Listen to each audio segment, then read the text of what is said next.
Hello दोस्तों, स्वागत है मेरे YouTube channel certain study material में। और देखिए आज हम बात करेंगे पॉलीटेक्निक 4th सेमेस्टर के सब्जेक्ट। यहाँ पर देखिए आरएसी है, यहाँ पर रेफ्रिजरेशन एंड एयर कंडीशनिंग। ठीक है, तो इस चैप्टर देखिए आपका जो सब्जेक्ट है, इसमें चैप्टर हम फर्स्ट की बात करेंगे। चैप्टर फर्स्ट आपका इस वीडियो में ही कंप्लीट हो जाएगा, फुल्ली आपका कंप्लीट हो जाएगा, ये चैप्टर फुल्ली फिनिश्ड हो जाएगा। उसके बाद देखिए यहाँ पर अगर हम बात करें एकदम बेसिक से, आप लोगों को एकदम कॉन्सेप्ट, आपको माइंडसेट भी हो जाएगा। और आपको माइंडसेट देखिए यहाँ पर समझने की आपको ज़रूरत है। ठीक है, और देखिए जो इसका पीडीएफ होगा ये आपको टेलीग्राम चैनल पर मिलेगा। ठीक है, टेलीग्राम चैनल जो स्टूडेंट नहीं ज्वाइन किए हैं वो ज्वाइन हो जाएं, ताकि वहाँ से आपको पीडीएफ का एडवांटेज मिल सके। ठीक है, और देखिए एक चीज़ और यहाँ पर देखिए आप लोगों के लिए देखिए इंस्टाग्राम अकाउंट भी ओपन किया गया है, जो आपके एजुकेशनल पर्पज़ के लिए अकाउंट को ओपन किया गया है। तो वहाँ पर भी आप लोग ज्वाइन हो जाएंगे और मोटिवेट रहेंगे। ठीक है, तो अब देखिए हम बात करते हैं कि यहाँ पर देखिए आप समझते चलेंगे और नोट्स को क्रिएट करते चलेंगे, ताकि आपको कोई भी दिक्कत ना हो। ठीक है, यहाँ पर देखिए अगर हम बात करें कंटेंट की, तो आपको इस सब्जेक्ट में अगर हम बात करें क्या क्या पढ़ना है, आपको कौन कौन सा चैप्टर पढ़ना है, तो यहाँ पर देखिए कंटेंट की अगर मैं यहाँ पर बात करूँ, तो यहाँ पर देखिए आपका फंडामेंटल ऑफ रेफ्रिजरेशन है, जो कि आज हम यहाँ पर कंप्लीट करने वाले हैं। ठीक है, इसी को हम कंप्लीट करने वाले, इसी चैप्टर को। तो आपका फर्स्ट चैप्टर जो है ये आपका कंप्लीट हो जाएगा आज। और यहाँ पर देखिए हम नेक्स्ट की बात करते हैं, वेपर कंप्रेशन सिस्टम। और थर्ड की अगर हम बात करें तो रेफ्रिजरेंट। फोर्थ है हमारा एयर रेफ्रिजरेशन। और देखिए फिफ्थ की अगर हम बात करें तो vapour absorption system. Vapour absorption system ये हमारा 5 चैप्टर होगा, और इसी सीक्वेंस में हम आपको यहाँ पर पढ़ाएंगे। ठीक है, यहाँ पर देखिए रेफ्रिजरेशन इक्विपमेंट्स, क्या क्या इक्विपमेंट्स होते हैं। देखिए यहाँ पर psychometry, applied psychometry and heat load estimation. Next अगर हम लास्ट चैप्टर की अगर हम बात करें तो देखिए latest development in refrigeration and air conditioning. ठीक है, तो इसको आप सभी को देखिए 9 चैप्टर ओनली यहाँ पर आपको कंप्लीट करना है। तो यहाँ पर अगर हम फर्स्ट चैप्टर की बात करें तो फर्स्ट चैप्टर यहाँ पर देखिए आपका जो है, यहाँ पर देखिए फर्स्ट चैप्टर जो है आपका यहाँ पर देखिए फंडामेंटल्स ऑफ रेफ्रिजरेशन है, यानी जो रेफ्रिजरेशन के मूल तत्व है कह सकते हैं। ठीक है, जितना भी फंडामेंटल्स है हम इस चैप्टर में कवर करेंगे। जितना भी रेफ्रिजरेशन से रिलेटेड कोई भी पॉइंट होगा उसको सारे को हम यहाँ पर कवर करेंगे। अगर हम बात करें इसके टॉपिक की, तो इसमें कौन कौन सा टॉपिक पढ़ना है, तो देखिए इसमें फंडामेंटल्स में आपको इंट्रोडक्शन जानना है किसका, रेफ्रिजरेशन का। उसके बाद एयर कंडीशनिंग का, क्या होता है रेफ्रिजरेशन एंड एयर कंडीशनिंग, बहुत ज़्यादा डिफरेंस नहीं है। ठीक है, यहाँ पर देखिए यूनिट जानेंगे रेफ्रिजरेशन की, meaning of refrigeration effect, refrigeration effect क्या होता है, यानी कि जो हमारा रेफ्रिजरेशन प्रभाव है वो हमारा क्या होता है। ठीक है, जो प्रशीतन प्रभाव क्या होता है, कंप्रेशर वर्क क्या होता है, जो कंप्रेशर होता है उसको किस प्रकार से वर्क करता है, कंडेंसर वर्क क्या होता है। उसके बाद हम नेक्स्ट बात करेंगे यहाँ पर देखिए डिफरेंस बिटवीन COP यानी coefficient of performance and efficiency, method of refrigeration ये क्या है। ठीक है, कितने मेथड होते हैं रेफ्रिजरेशन के करने के, नेचुरल एंड आर्टिफिशियल सिस्टम क्या होते हैं किसी भी रेफ्रिजरेशन का, सिंपल न्यूमेरिकल आपको ये भी देख लेना है लास्ट में। ठीक है, तो यहाँ पर देखिए हम चलते हैं सीधा। तो अगर हम बात करें चैप्टर में, आपको देखिए यहाँ पर अगर मैं चैप्टर की यहाँ पर देखिए बात करूँ, तो यहाँ पर आपको फर्स्ट जो टॉपिक आपको मिलेगा वो है रेफ्रिजरेशन। रेफ्रिजरेशन क्या है, तो आपको इसको समझना है। बहुत ही आप देखिए एकदम माइंड खोलकर आप लोग इसे माइंडसेट कर लेंगे, ताकि आपको कॉन्सेप्ट जो है वो क्लियर हो जाए। ठीक है, कॉन्सेप्ट क्या है देखिए अभी हम बताएंगे। पहले जस्ट यहाँ पर देखिए आप यहाँ पर समझिए, देखिए रेफ्रिजरेशन है, तो रेफ्रिजरेशन का सबसे पहले इसे देखिए हिंदी में कहते हैं प्रशीतन। और देखिए एक चीज़ हम और बता दें, दोनों स्टूडेंट जो है हिंदी मीडियम इंग्लिश मीडियम, सारा कुछ आपको यहीं पर समझ में आ जाएगा। ठीक है, थोड़ा बहुत आपको देखिए मैनेज करना पड़ेगा, और जितने भी स्टूडेंट हैं उनको सारा यहाँ पर समझ में आ जाएगा। यहाँ पर देखिए रेफ्रिजरेशन जो है ये हमारा क्या है, किसी भी साइंस का यानी ब्रांच है, यानी शाखा है। ठीक है, तो it is a branch of science. यहाँ पर देखिए इसके अंतर्गत क्या होता है, यहाँ पर देखिए इसके अंतर्गत निकाय यानी जो सिस्टम होता है वो जो और उसका जो सराउंडिंग होता है। अब यहाँ पर थर्मल की बात अभी हम थोड़ा करेंगे जस्ट। ठीक है, तो इसका जो टेम्परेचर होता है उसके टेम्परेचर से कम बना रहता है। मतलब देखिए आपको दो चीज़ें यहाँ पर देखिए, अगर हम यहाँ पर बात करें तो आपको इसको अगर नहीं देखना है, ठीक है, इससे कोई मतलब नहीं। आपको जो हम कॉन्सेप्ट बता रहे हैं उसे आप याद रखेंगे। देखिए कॉन्सेप्ट क्या है कि ये हमारा जो रेफ्रिजरेशन है ये टेम्परेचर रेड्यूसिंग है। क्या है, टेम्परेचर रेड्यूसिंग है। ठीक है, एक टेम्परेचर रेड्यूसिंग सिस्टम है, यानी कह सकते हैं, आप बना भी सकते हैं इसे, मतलब इसकी जो डिफिनीशन है वो आप क्रिएट कर सकते हैं। कैसे? तो ये हमारा कौन सा है, देखिए ये हमारा कोई निकाय है, यानी कि सबसे पहले आप लिख सकते हैं कि it is a branch of science, यानी कि ये क्या है, विज्ञान की वह शाखा है जिसके अंतर्गत क्या होता है, जो हम टेम्परेचर होता है उसको हम रेड्यूस करते हैं। ठीक है, उसके देखिए यहाँ पर, उसके बाद आप क्या लिखेंगे, फिर लिखेंगे मान लीजिए कोई सिस्टम है। ठीक है, ये हमारा मान लेते हैं, यहाँ पर देखिए कोई सिस्टम है, ये हम कोई सिस्टम बना दिए, ये हमारा कोई सिस्टम है, इसका जो टेम्परेचर है, जो सिस्टम का टेम्परेचर है और इसका जो सराउंडिंग हो, यही हमारा सराउंडिंग होता है ना। ठीक है, तो इसका जो सराउंडिंग है, ठीक है, जो सराउंडिंग का टेम्परेचर है, ये जो सराउंडिंग का टेम्परेचर है इससे ये कम बनाए रखता है, मतलब जो हमारा सिस्टम का टेम्परेचर है वो कम बना रहता है, और इसी कारण से रेफ्रिजरेशन जो है वो कूलिंग का काम करता है। ठीक है, कूलिंग वर्क का काम करता है, क्योंकि इसका टेम्परेचर क्या होता है, ये अपने टेम्परेचर को एकदम कम बनाए रखता है। किससे? देखिए यहाँ पर ये सराउंडिंग के टेम्परेचर से। बस आपको इतना ही लिखना है। क्या हमने बोला फिर से समझिए, कोई भी सिस्टम है हमारा, तो इसका जो टेम्परेचर है, ठीक है, और कोई हमारा इसका जो सिस्टम का जो हमारा सराउंडिंग है, यानी कि देखिए सराउंडिंग आप पढ़े होंगे, सराउंडिंग देखिए सिस्टम और सराउंडिंग को कौन डिवाइड करता है, तो ये हमारा सेपरेट करता है बाउंड्री। कौन डिवाइड करता है? बाउंड्री। बाउंड्री मैंने आप लोगों को बताया, ठीक है, थर्मल में देखिए कई बार बताया है, थर्मल इंजीनियरिंग में। तो थर्मल इंजीनियरिंग में अगर आप लोग को सही पढ़े हैं तो आप लोग को पता होगा कि सिस्टम क्या होता है, सराउंडिंग क्या होता है, बाउंड्री क्या होता है, ये आपको पता होगा। ठीक है, अब हम बात करते हैं, देखिए यहाँ पर आपको समझ में आ गया होगा कि ये हमारा क्या है, टेम्परेचर रेड्यूसिंग है, रेड्यूसिंग प्रोसेस है। इसके द्वारा जो हमारा सिस्टम का टेम्परेचर होता है वो सराउंडिंग के टेम्परेचर से ये कम बनाए रखता है, उसको हम प्रशीतन यानी रेफ्रिजरेशन कहते हैं। ठीक है, अब एक चीज़ और जान लीजिए कि जो आपका फ्रिज होता है, जो आपका क्या होता है, फ्रिज, देखिए यहाँ पर जो आपका फ्रिज होता है उसमें क्या सिस्टम रहता है, ये किस कारण से कूलिंग वर्क का काम करता है, कैसे कूलिंग वर्क का काम करता है, तो वो तो हम आपको एक मेथड में आपको बता देंगे एकदम। तो देखिए यहाँ पर सबसे पहले ये समझ लीजिए कि इसमें कौन सी गैस होती है, तो ये आपके कॉन्सेप्ट के लिए बहुत इंपॉर्टेंट है कि कौन सी गैस होती है, कोई भी पूछ सकता है। तो ये इसमें देखिए अगर हम बात करें तो फ्रियॉन गैस होती है, और फ्रियॉन में अगर हम बात करें तो फ्रियॉन गैस होती है, बट यहाँ पर देखिए फ्रियॉन गैस तो होती है, और यहाँ पर अगर हम बात करें फ्रियॉन गैस में कौन से नंबर की, मतलब फुल अगर हम एनालिसिस की बात करें तो फ्रियॉन 22 गैस इसमें होती है। कौन सी? फ्रियॉन 22। और ये जो गैस है ये बहुत ही कॉस्टली होती है।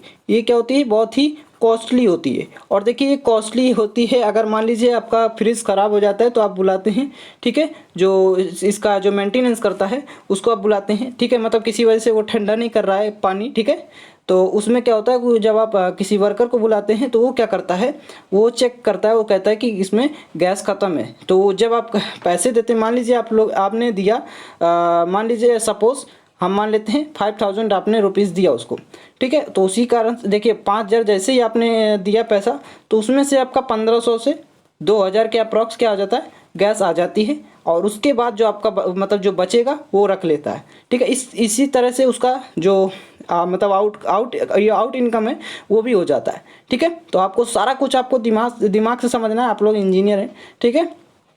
अब देखिए हम बात करेंगे यहाँ पर रेफ्रिजरेशन सिस्टम की, कि रेफ्रिजरेशन के कौन कौन से सिस्टम होते हैं।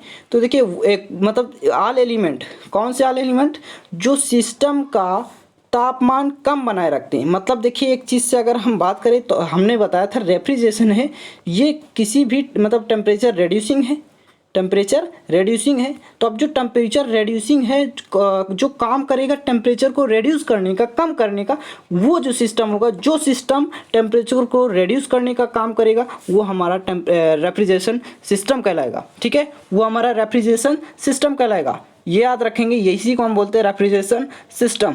अब हम बात करते हैं एयर कंडीशनिंग की।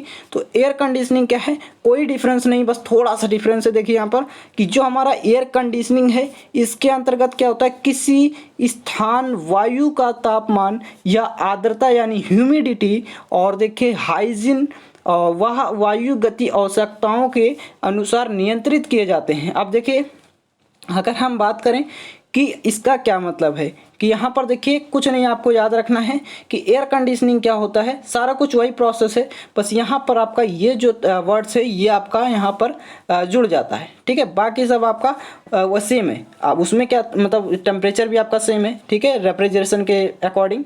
तो टेम्परेचर को क्या करता है, वो कम बनाए रखता है, या यूँ कहें कि कंट्रोल रखता है, ठीक है। क्या करता है, कंट्रोल रखता है, ताकि वो कूल कर सके, कि वाटर को कूल कर सके, ठीक है। देखिए यहाँ पर उसके बाद अगर हम बात करें ह्यूमिडिटी, यहाँ पर देखिए एक वर्ड आया है ह्यूमिडिटी। ह्यूमिडिटी क्या होता है, तो देखिए यहाँ पर आपको ह्यूमिडिटी समझना है। तो यहाँ पर देखिए मॉइस्चर, ह्यूमिडिटी क्या होता है, मॉइस्चर कंट्रोल इन एयर, ठीक है, इन एयर, यानी जो हवा में मॉइस्चर को कंट्रोल, देखिए मॉइस्चर होता है, ठीक है, तो मॉइस्चर को जो कंट्रोल करता है देखिए वो हमारा ह्यूमिडिटी कहलाता है, यानी moisture control in air is called humidity, ठीक है। तो और जो हाइजीन यानी स्वच्छता को बनाए रखता है, वायु गति यानी कि जो स्पीड है वायु की, एयर की, उसको भी क्या करता है, कंट्रोल करता है, वो हमारा कहलाता है क्या, वो हमारा एयर कंडीशनिंग कहलाता है। तो एयर का मतलब एयर को क्या करना, कंट्रोल करना, उसकी स्पीड को कंट्रोल करना, उसकी स्वच्छता को कंट्रोल करना, उसकी ह्यूमिडिटी को कंट्रोल करना। तो हमने इसीलिए कहा है कि देखिए ह्यूमिडिटी क्या होता है, moisture control in air is called humidity, ठीक है। आपको समझ में आ गया होगा। अब हम बढ़ते हैं नेक्स्ट पर। तो देखिए नेक्स्ट टॉपिक हमारा इसी में आता है कि हमारा जो देखिए एयर कंडीशनिंग है, इसके क्या क्या एम है, क्या क्या पर्पज़ हैं, इसको किस तरह से इसको कंप्लीट किया जा सकता है, इसलिए, ठीक है।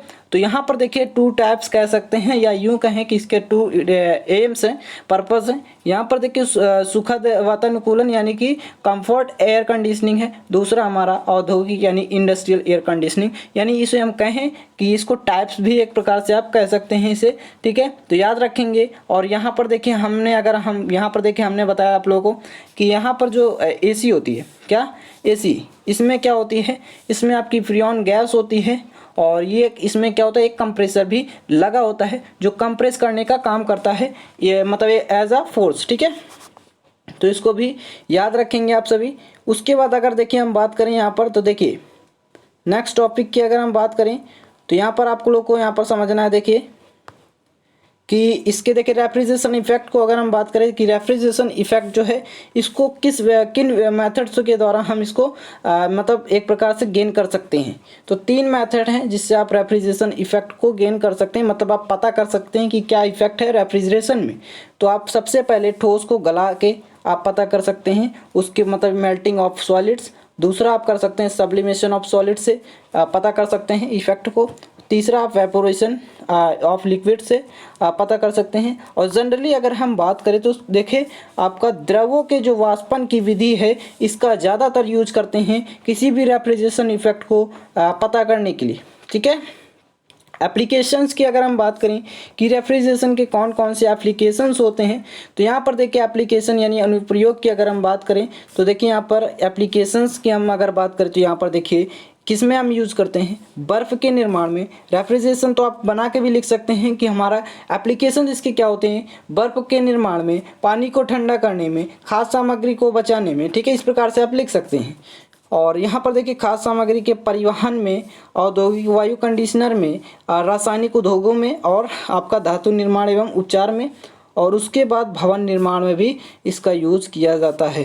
तो ये सारे पॉइंट्स आपको एकदम क्लियर हो जाने चाहिए। ये आप इसमें से आप ना भी याद करें तो आप जो आपको याद हो उसी से याद रखिए, ठीक है, जो आपको याद है उसी से आप याद रखिए।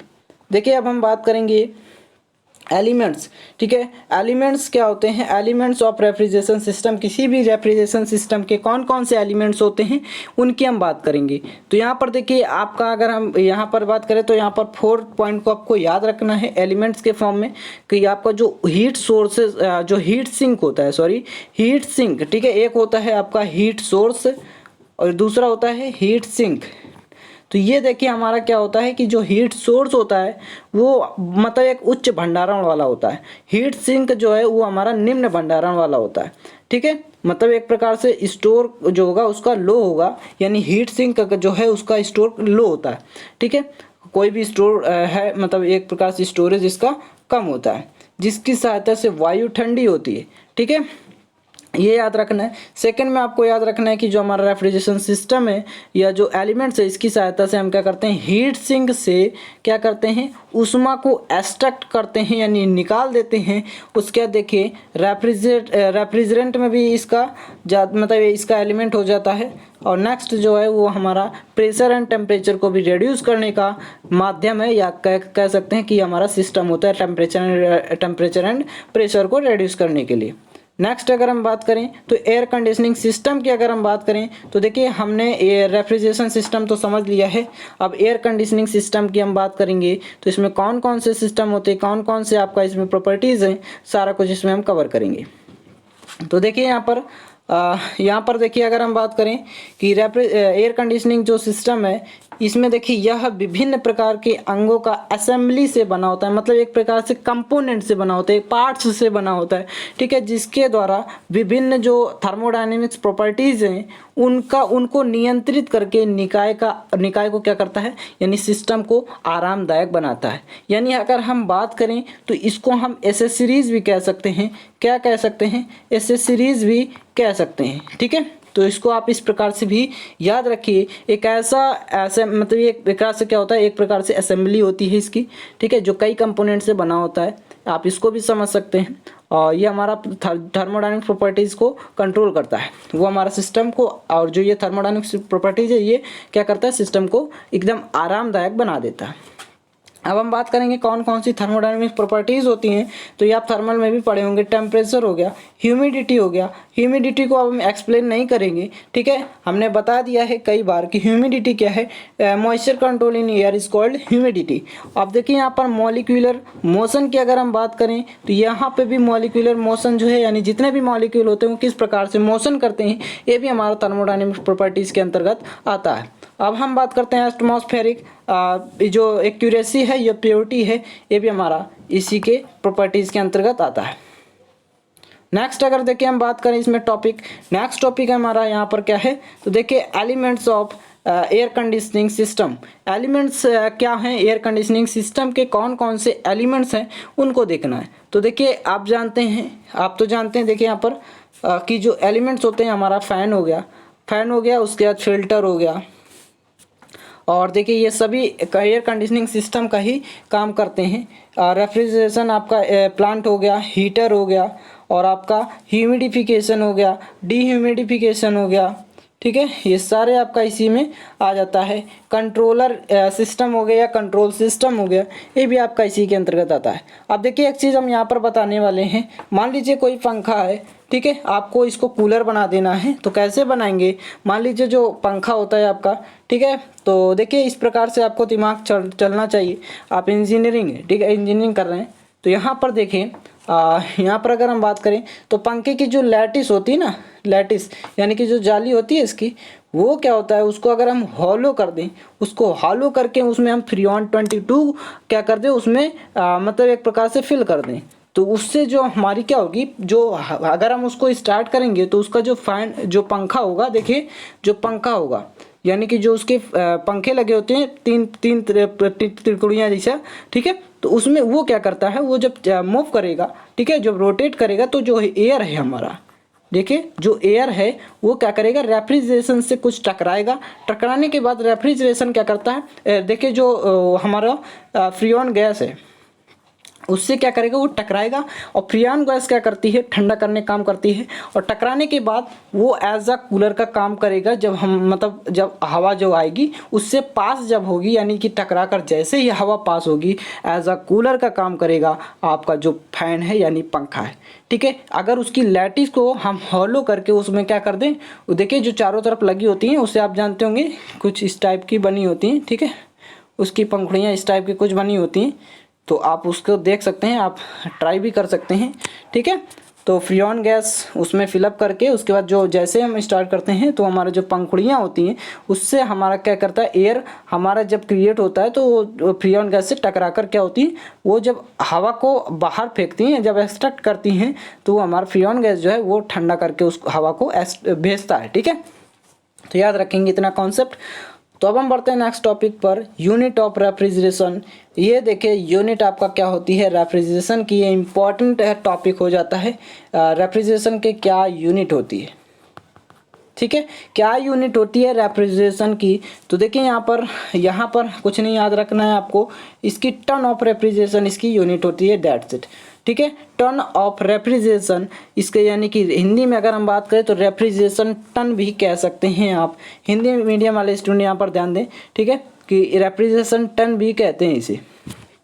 अब देखिए अब हम बात करेंगे कि आप मान लीजिए आपको कॉन्सेप्ट पूछ लिया जाए कि यहाँ पर देखिए कि आपका टन ऑफ रेफ्रिजरेशन, तो इसकी यूनिट होती है रेफ्रिजरेशन की, बट इसको भी अगर डिफाइन करने को आपको एग्जाम में आ जाए, ठीक है, इसको भी डिफाइन करने को आपको एग्जाम में आ जाता है, तो आप किस प्रकार से लिखेंगे। तो देखिए यह क्या है, उत्पन्न वांछित प्रशीतन, ठीक है, द्वारा 1 टन यानी 1000 किलोग्राम बर्फ को 24 घंटे के अंदर यानी 1 दिन के अंदर 0 डिग्री सेंटीग्रेड पर क्या कर दे, समान अवस्था में मतलब पिघला दे यानी मेल्ट कर दे। 24 घंटे के अंदर 1000 किलोग्राम बर्फ को, याद रखें इसको, 1000 किलोग्राम बर्फ को अगर हम 24 घंटे में मेल्ट कर दे 0 डिग्री सेंटीग्रेड पर, तो वो हमारा रेफ्रिजरेशन यानी टन ऑफ रेफ्रिजरेशन कहलाता है। कुछ नहीं याद रखना, टन यानी 1 टन बर्फ को हम क्या करें, आइस लेंगे, 1 टन आइस को हम क्या करते हैं 24 घंटे के अंदर अगर हम 0 डिग्री सेंटीग्रेड पर उसको हम हीट मतलब मेल्ट कर दें, वो भी किस पर, एकदम इक्वल स्टेट पर, याद रखेंगे भी सामान्य अवस्था में, तो वो हमारा कहलाता है टन ऑफ रेफ्रिजरेशन। अब हम बात करते हैं इसकी वैल्यू, जान लीजिए यहाँ पर। तो देखिए लेटेंट हीट ऑफ आइस यानी कि जो लेटेंट हीट होती है आइस की, तो वो कितनी होती है, तो वो होती 335 किलो जूल प्रति किलोग्राम, ठीक है। 1 टन ऑफ रेफ्रिजरेशन की अगर हम बात करें तो देखिए आप किस प्रकार से निकालेंगे 1 टन ऑफ रेफ्रिजरेशन। तो देखिए 1000 का मल्टीप्लाई हो जाएगा, क्योंकि आपका 1000 किलोग्राम यानी 1 टन है, उसके बाद आप मल्टीप्लाई करेंगे किसका, हीट लेटेंट हीट का, इसमें मल्टीप्लाई करेंगे, ठीक है, जो आइस की होती है लेटेंट हीट, और यहाँ पर लिख देंगे इन 24 हावर, ठीक है, आप लिख देंगे। उसके जैसे यहाँ से आप फाइंड करेंगे 1 टन ऑफ रेफ्रिजरेशन, तो ये आपका देखिए इसी प्रकार से रहेगा। और बाकी जो ये हमने गोला बनाया है, इसको आप देखिए 24 घंटे यानी 24 × 60 हो जाएगा, क्योंकि 1 घंटे में हमारा 60 मिनट होता है। अब इसको जैसे ही आप डिवाइड करेंगे तो हमारा देखिए क्या आ जाएगा, 1 ton of refrigeration 232.6 kilo joule प्रति मिनट, क्योंकि हमने इसको मिनट में कन्वर्ट किया है। तो यहाँ पर देखिए आप 60 से इसीलिए हमने मल्टीप्लाई किया था, ठीक है, ताकि इसको मिनट में कन्वर्ट कर सकें। तो 232.6 किलो जूल प्रति मिनट इसका आया है टन ऑफ रेफ्रिजरेशन, ठीक है। आप देखिए अगर हम प्रैक्टिकली फॉर्म में इसकी वैल्यू की अगर हम बात करें तो प्रैक्टिकली फॉर्म में इसकी डिफरेंट वैल्यूज देख लीजिए। आपको अगर किलोवाट में कहा जाए इसको, तो देखिए पहले सबसे पहले किलो जूल प्रति मिनट में अगर बात करें तो 210 किलो जूल प्रति मिनट भी लिख देंगे, और इसको अगर हम किलोवाट में बात करें तो 3.5 लिख देंगे किलोवाट। उसके बाद अगर हम इसको किलो जूल प्रति सेकंड में यानी सेकंड में बात करें तो 3.5 किलो जूल प्रति सेकंड इसको लिख सकते हैं। नेक्स्ट देखिए ये तो आपका हो गया है, 2 बार यहाँ पर हो गया, कोई दिक्कत नहीं। यहाँ पर देखिए रेफ्रिजरेशन इफेक्ट अब आ गया है। तो रेफ्रिजरेशन इफेक्ट क्या होता है, तो इसको भी आपको समझ लेना है एकदम ध्यान से कि जो हमारा प्रशीतन प्रभाव है ये क्या होता है। ये भी आपका बहुत इंपॉर्टेंट है, ये आपका इम्पॉर्टेंट है टॉपिक, ठीक है। तो देखिए रेफ्रिजरेशन इफेक्ट क्या होता है, तो यहाँ पर देखिए यह कुल उत्सर्जित ऊष्मा की मात्रा होती है, क्वांटिटी होती है, जिसके द्वारा निकाय में क्या होता है, शीतलन प्रभाव उत्पन्न होता है। जितना भी हमारा कूलिंग इफेक्ट होता है ना, देखिए जितना भी कूलिंग इफेक्ट होता है वो क्या करता है, जब उसमें से हम क्या करते हैं कूलिंग इफेक्ट, कोई भी हमारा जब किसी भी सिस्टम से कूलिंग इफेक्ट जनरेट होता है, तो उस कूलिंग इफेक्ट जो जनरेट होता है उसको ही हम कहते हैं रेफ्रिजरेशन इफेक्ट, ठीक है। कूलिंग इफेक्ट मतलब जो हमारा ठंडा करने का जो प्रभाव है उसको ही हम कहते हैं यहाँ पर रेफ्रिजरेशन प्रभाव। समझ में आ गया होगा। देखिए यहाँ पर रेफ्रिजरेशन इफेक्ट की अगर हम बात करें तो इसका फार्मूला भी आप इस प्रकार से भी आप इसको डिफिनीशन बना सकते हैं कि हमारा COP मल्टीप्लाई वर्क डन। यहाँ पर अगर हम बात करें तो आप लिख सकते हैं कि 2 क्वांटिटी मल्टीप्लाई देखिए यहाँ पर COP यानी coefficient of performance and work done is called refrigeration effect, ठीक है। अब हम बात करेंगे तो यहाँ पर शॉर्ट में हमने REC इसको डिनोट किया है, ठीक है। और यहाँ पर देखिए हमने यहाँ पर बता दिया है आपको कि इसे क्या कहते हैं, कोएफिशिएंट ऑफ परफॉर्मेंस, हिंदी में इसको निष्पादन गुणांक कहा जाता है। इसकी SI यूनिट की अगर हम बात करें तो किलो जूल प्रति सेकंड और किलो जूल प्रति मिनट भी, मिनट में अगर हम बात करें तो किलो जूल प्रति मिनट और सेकंड में बात करें तो किलो जूल प्रति सेकंड, ठीक है। MKS यूनिट अगर हम बात करें किलो कैलोरी प्रति मिनट हो जाएगा, FPS आपका इसका नहीं होगा। और इसी में अगर हम बात करते हैं ब्रिटिश, तो ब्रिटिश या FPS भी कह सकते हैं, तो ये हमारा BTU प्रति मिनट होता है। ये ब्रिटिश स्टैंडर्ड के फॉर्म में ये होता है, तो इसको भी आप याद रखेंगे, बट यहाँ पर इसका ज़्यादा वैल्यू नहीं होता है। कोएफिशिएंट ऑफ परफॉर्मेंस किसी भी रेफ्रिजरेटर का क्या होता है, इसको समझ लेना है, ठीक है। तो यहाँ पर देखिए कोएफिशिएंट ऑफ परफॉर्मेंस आपको एकदम इजी फॉर्म में समझ में आ जाएगा। कुल उत्पादित रेफ्रिजरेटर प्रभाव, यानी जितना भी हमारा जनरेट हुआ था, हमने बताया कि आपको रेफ्रिजरेशन, जितना भी हमारा रेफ्रिजरेशन, यहाँ पर देखिए जितना भी हमारा रेफ्रिजरेशन इफेक्ट जनरेट हुआ है, ठीक है, जनरेट हुआ है, जो उत्पन्न हुआ है, और मतलब उसके साथ और जो हमारा रेफ्रिजरेशन वर्क हुआ है, ठीक है, उसके साथ ही जो हमारा रेफ्रिजरेशन वर्क जितना भी हो, उस सभी मात्राओं का अनुपात हमारा कहलाता है क्या, कोएफिशिएंट ऑफ परफॉर्मेंस किसी भी रेफ्रिजरेशन का, ठीक है।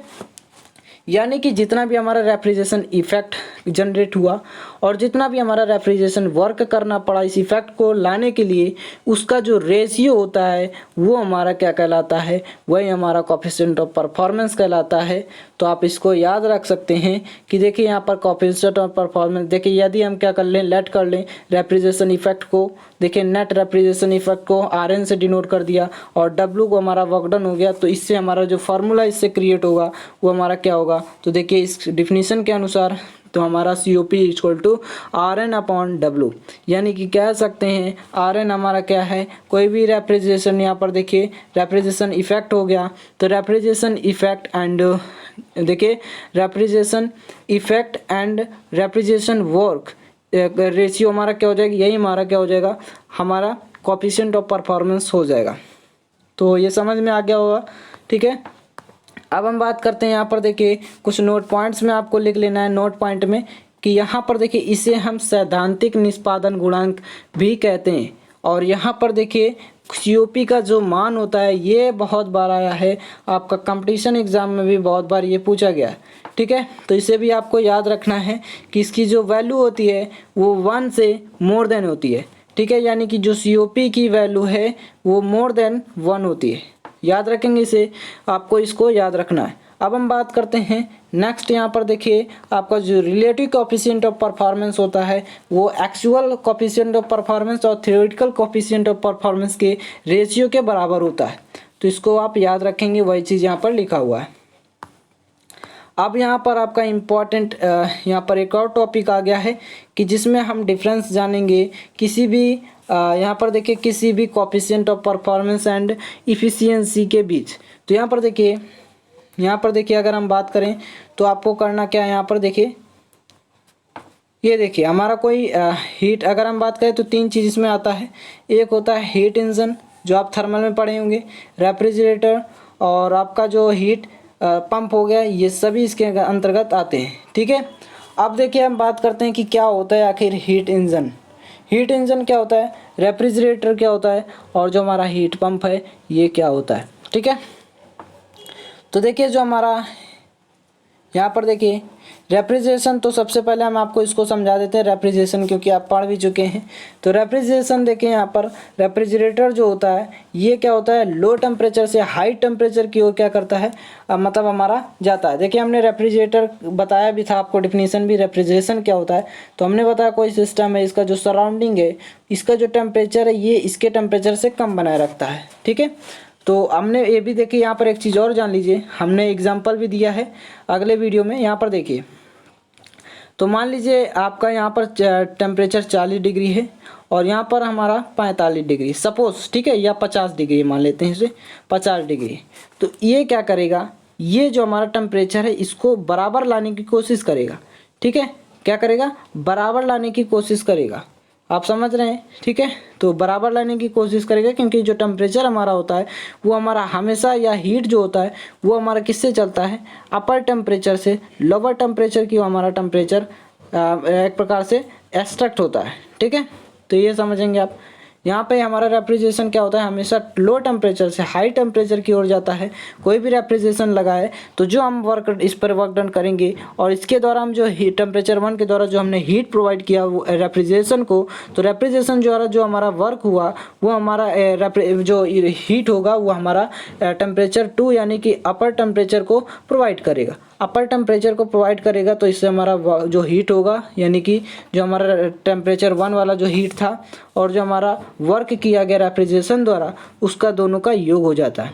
ठीक है, हीट इंजन देखिए आपको इसी प्रकार से इसको भी समझना है कि हीट इंजन क्या होता है। हीट इंजन, और इसको देखिए ध्यान से, देखिए एक मिनट, देखिए जो हीट इंजन है आपका और जो यहाँ पर देखिए हीट इंजन भी क्या करता है हमारा, यहाँ पर देखिए ये दोनों हमारा जो हीट इंजन होता है, देखिए हीट पंप जो है हमारा और जो रेफ्रिजरेटर है ये दोनों एक ही समझ लीजिए इसको।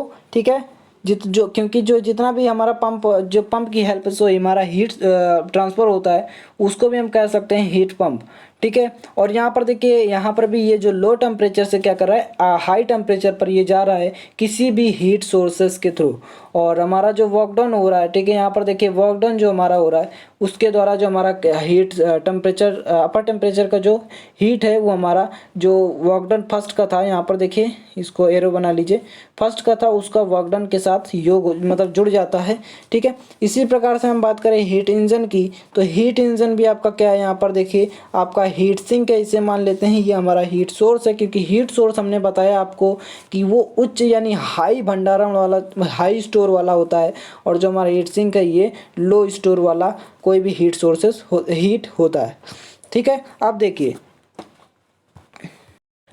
अगर हम बात करें तो आपको समझना है यहाँ पर जो डिफरेंस हम क्रिएट कर रहे हैं, यहाँ पर देखिए जो डिफरेंस हम यहाँ पर बता रहे हैं, हीट पंप क्या होता है, हीट पंप जो होता है, हीट पंप का जो COP होता है कोएफिशिएंट ऑफ परफॉर्मेंस, वो रेफ्रिजरेशन के COP के व्युत्क्रमानुपाती होता है। ये याद रखना है आपको, व्युत्क्रमानुपाती होता है यानी रेसिप्रोकल होता है किसका, हीट इंजन का जो कोएफिशिएंट है, जो हीट पंप का कोएफिशिएंट है और जो आपका रेफ्रिजरेटर है। क्योंकि देखिए यही दोनों हमारा क्या कर रहा है, यही दोनों एक दूसरे के मतलब एक प्रकार से सेम है, और ये जो हमारा है ये हमेशा क्या हो रहा है, हाई से लो की ओर आ रहा है।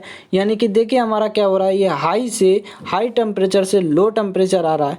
ठीक है, यानी हम इसको हाई टेम्परेचर कह सकते हैं, और जो हमारा T1 है इसको हम लो टेम्परेचर से डिनोट किए हुए हैं। T1 लो टेम्परेचर और T2 हाई टेम्परेचर। ठीक है, हाई टेम्परेचर याद रखेंगे। तो यहाँ से देखिए हमारा इसको आप समझ गए होंगे, ये आपका इम्पॉर्टेंट लाइन है यहाँ पर। उसके बाद देखिए हम बात करते हैं, तो यहाँ पर हमने जो अदरवाइज यहाँ पर हम लिख सकते हैं जो इसके थ्रू कि जो आपका हीट पंप है इसका जो कोएफिशिएंट ऑफ परफॉर्मेंस है ये रेसिप्रोकल होता है किसी भी refrigerator heat coefficient of performance के। अब हम बात करते हैं किसी भी इंजन की इफिशियंसी कितनी होती है। तो देखिए निर्गत कार्य और जो प्रदत्त उसमें यानी हीट सप्लाइड होता है उसका जो रेशियो होता है वही हमारा क्या होता है, किसी भी इंजन की इफिशियंसी कहलाती है। अब यहाँ पर देखिए Q2 हमारा क्या है, Q2 माइनस Q1 इफिशियंसी है इंजन की। तो यहाँ पर देखिए Q2 माइनस Q1 देखिए यहाँ से निकल रहा है, जो वर्क हो रहा है ये हमारा इंजन के थ्रू। तो वर्क जो हमारा हो रहा है ये देखिए लो टेम्परेचर और हाई टेम्परेचर, यानी हाई टेम्परेचर और लो टेम्परेचर को जो हीट हमने दिया उसका जो मतलब ऋणात्मक के बराबर होता है वर्क डन, वो ये करता है। ठीक है, तो यहाँ पर देखिए इफिशियंसी जो हमारी है किसी भी इंजन की, तो वो हमारा देखिए Q2 माइनस Q1 हो जाएगा। और हीट सप्लाइड हमारा कितना है, कितना हमने हीट सप्लाइड किया, तो Q2 हीट सप्लाइड किया था हमने। और यहाँ पर देखिए इसी प्रकार से हमारा जो फार्मूला के अकॉर्डिंग हमारा जो किसी भी रेफ्रिजरेशन का या रेफ्रिजरेटर का अगर हम कोएफिशिएंट ऑफ परफॉर्मेंस की अगर हम बात करें निकालें यहाँ से, तो देखिए क्या होता है कोएफिशिएंट ऑफ परफॉर्मेंस किसी भी रेफ्रिजरेटर का क्या होता है formula, refrigeration effect upon refrigeration work. ठीक है, हमने बताया था आप सभी को Rn/W, इसी को आपको रखना है। तो यहाँ पर देखिए Rn जो हमारा रेफ्रिजरेशन इफेक्ट है वो हमारा Q1 है, हमने आपको फिगर बताया, फिगर में आपको देखिए। ठीक है, उसका जो हमारा जितना भी हमारा वर्क हुआ ये हमारा Q2 माइनस Q1 हुआ, जैसे कि हमने आपको यहाँ पर दिखा दिया है। ठीक है, यहाँ पर देखिए Q2 माइनस Q1 जो वर्क हुआ है इंजन के थ्रू वो हमारा लिखा हुआ है। तो ये हमारा फाइनली आ गया क्या, कोफिशिएंट ऑफ परफॉर्मेंस किसी भी रेफ्रिजरेटर का। अब हम बात करेंगे पंप के लिए। तो पंप के लिए कोफिशिएंट ऑफ परफॉर्मेंस, इसका फार्मूला सबसे पहले आपको याद रखना है कि वांछित प्रभाव यानी कि जो हमारा इफेक्ट होता है और वर्क डन होता है उसका रेशियो हमारा कहलाता है पंप का coefficient of performance, heat pump का। ठीक है, तो आपका देखिए यहाँ से क्या हुआ, Q2 आपने कोई भी मतलब वांछित इफेक्ट हुआ यानी कि जो हमारा इफेक्ट हुआ वो है, और जो हमारा वर्क डन हमने किया वो हमारा Q2 माइनस Q1 है। और यहाँ पर रिलेशन अगर हम निकालें कोफिशिएंट ऑफ परफॉर्मेंस पंप का और कोफिशिएंट ऑफ परफॉर्मेंस रेफ्रिजरेटर का, तो यहाँ से देखिए वी नो दैट फार्मूला हमने अभी बताया आपको कि कोफिशिएंट ऑफ परफॉर्मेंस किसी भी पंप के लिए ये होता है। ठीक है, तो यहाँ पर देखिए आपको पुटअप मतलब यहाँ पर, और जो हमने बताया कि रेफ्रिजरेटर के लिए हमारा ये फार्मूला होता है। तो कुछ नहीं करना है, इन दोनों को क्या करना है, इस प्रकार से मतलब एक प्रकार से रिलेशन निकाल देना है। तो रिलेशन जैसे हम निकालेंगे तो ये देखिए हमारा Q2 upon Q2 minus Q1 plus 1 हो जाएगा। ठीक है, तो यानी कि हम कह सकते हैं कि जो हमारा देखिए हीट पंप का जो कोफिशिएंट ऑफ परफॉर्मेंस COP जो है वो हमारे रेफ्रिजरेटर के COP से क्या है, एक अधिक है। ठीक है, मतलब देखिए इस जो हीट पंप है वो ये कम होगा। ठीक है, बट ये क्या होगा, ज़्यादा होगा क्योंकि एक भी इसमें ऐड है, तो याद रखेंगे।